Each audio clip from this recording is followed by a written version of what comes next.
Hi there, I'm John Bond from Riverwinds Consulting, and this is Publishing Defined.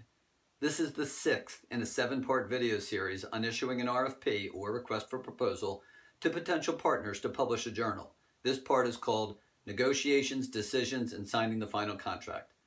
So the proposals have all been reviewed and scored based on a selection criteria. Let's say 2 finalists have been tapped by the group. It is time to closely compare the strengths and weaknesses of each publishing partner. How does the communication style of the publisher meld with the culture of the association?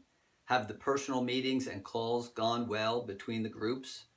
Depending on whether the meetings have already taken place between the organizations, there might be a value of meeting again face-to-face one more time. Whether in person or on the phone, the society will likely want to discuss the finer points of the proposal and the relationship. There might be some give and take on services offered, expectations, and of course, the final financial package.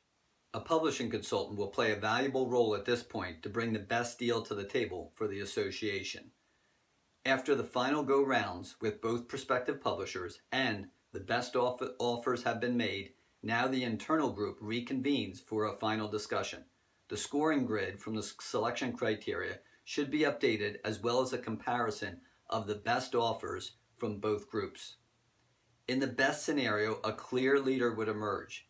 If it is murkier, have all stakeholders give their assessment of both parties with a final recommendation. Then a final candidate is chosen to be the partner. Reminder, a buy-in from all stakeholders is essential. At this point, a draft contract has probably been reviewed.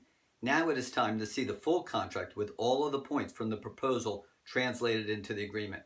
Accountability is the key. When in doubt, spell it out. Through the whole process, the association's legal team should have been involved.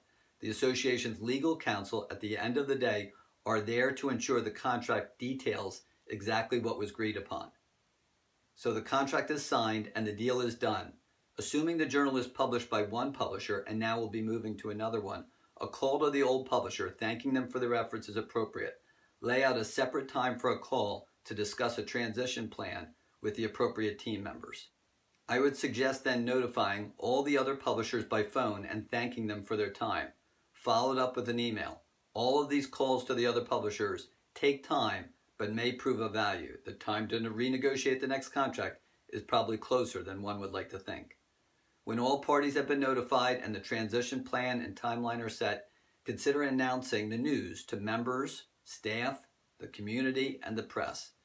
The RFP process, as I mentioned, may take a year from start to end, but the end result should be establishing a firm relationship with a well-respected publisher for mutual benefit to the association and the readers.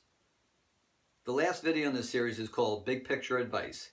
Click here to start the next video, or hit the like button below if you enjoyed this video. And please subscribe to my YouTube channel. And make any comments below or email me with any questions. Thanks so much, and take care.